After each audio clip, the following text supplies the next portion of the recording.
Hi friends it's महुआ ब्लगे তোমাদেরকে স্বাগত জানাই।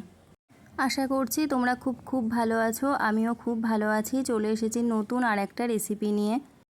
বাবা কাল রাত্রে দেখি বাজার থেকে কচু শাক কিনে এনেছে। আমার তো দেখে কি হাসি পাচ্ছিল, কারণ আমার বিয়ের আগে ওই বাড়িতে আমার এইসব কিছুই কেনা লাগতো না। মানে এই কচু শাক টাক এগুলো সব আমাদের বাড়িতেই ছিল।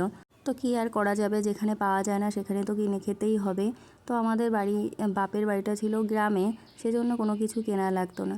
যাই হোক, দেখো এখানে কচু শাকগুলো আমি সুন্দর করে ধুয়ে কেটে সিদ্ধ বসিয়ে দিয়েছি, আর কিছুটা ছোলাও দিয়ে দিয়েছি। এখানে একসঙ্গে সবগুলো সিদ্ধ হয়ে যাবে। আর হ্যাঁ, এখানে কচু শাকটা দেওয়ার সময় আমি অল্প একটু হলুদও দিয়ে দিয়েছিলাম। মা দিতে বললো, তাহলে নাকি কচু শাকটা কালো হয় না।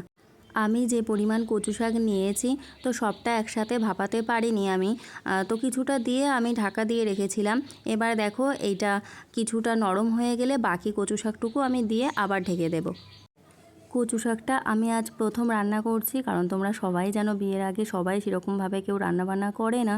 তো আমি আজ প্রথম ট্রাই করছি, মা হেল্প করছে আমাকে।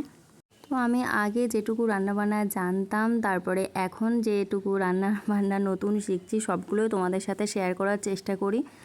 তো তোমরা অবশ্যই আমার পাশে থেকেও আমাকে সাপোর্ট করো। আর রান্নায় যদি মানে কোনো কিছু নতুন অ্যাড করতে হয়, তোমরা জানো যে এইটা করলে ভালো হবে, সেটা আমাকে কমেন্টের মাধ্যমে জানিও। আমি আবার নতুনভাবে শিখবো, কারণ শেখার তো শেষ হয় না। দেখো কথা বলতে বলতে আমি ঢাকাটা খুলে নিয়েছি। মাঝে মাঝে ঢাকাটা খুলে দেখতে হবে যে কচু শাকগুলো ঠিকঠাক সিদ্ধ হয়েছে নাকি। এরকম করে বারবারই ঢাকা দিতে হবে, আবার খুলে একটুখানি দেখে নিতে হবে।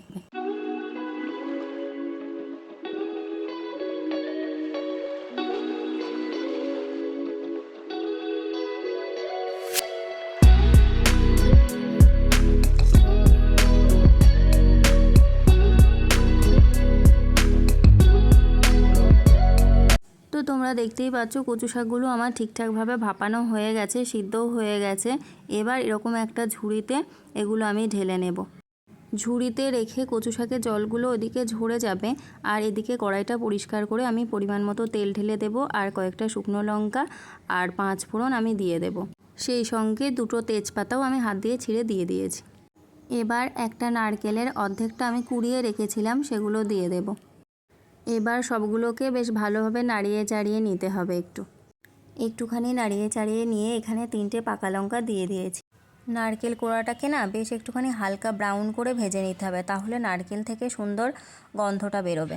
নারকেলটা আমার সুন্দর করে ভাজাও হয়ে গেছে আর সুন্দর গন্ধও বেরিয়ে গেছে। এবার আমি ভাপানো কচু শাকটা দিয়ে দেব।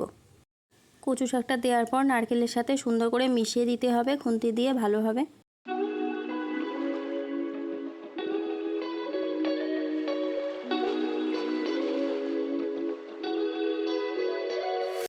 এবার 1 চামচ কাঁচা লঙ্কা বাটা, স্বাদ মতো লবণ, হলুদ, আর এখানে আমি 3 চামচ মতো চিনি দিয়ে দিয়েছি। চিনিটা একটু বেশিই দিতে হবে, পরে লাগলে আরও দেব। সবগুলো উপকরণ বেশ ভালোভাবে আবারও নাড়িয়ে চাড়িয়ে মিশিয়ে নিতে হবে।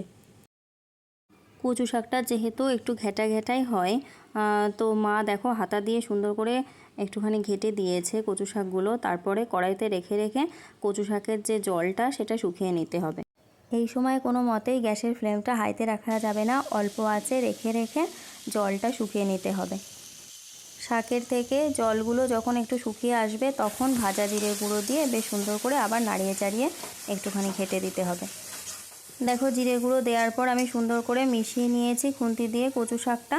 তারপর এবার টেস্ট করে দেখলাম যে আমার আরও অনেকটা চিনি লাগবে, কারণ কচু শাকটা যেহেতু একটু মিষ্টি মিষ্টি খেতে হয়, সেহেতু আমি স্বাদ মতো চিনি দিয়ে দিয়েছি। তোমরাও টেস্ট করে দেখবে, তোমরা যেমন খাও তেমন চিনি দিয়ে দেবে। চিনিটা বেশ ভালোভাবে মিশিয়ে নিয়ে আর একটু সময় আমি কম আঁচে রেখে গ্যাসের ফ্লেমটা অফ করে দেব। তো চলো এই ভিডিওটা এই পর্যন্তই। আমার ভিডিওটা দেখে যদি তোমাদের কিছু ভালো লাগে অবশ্যই একটা লাইক করে দিও, আর সাবস্ক্রাইবও করে দিও। টাটা।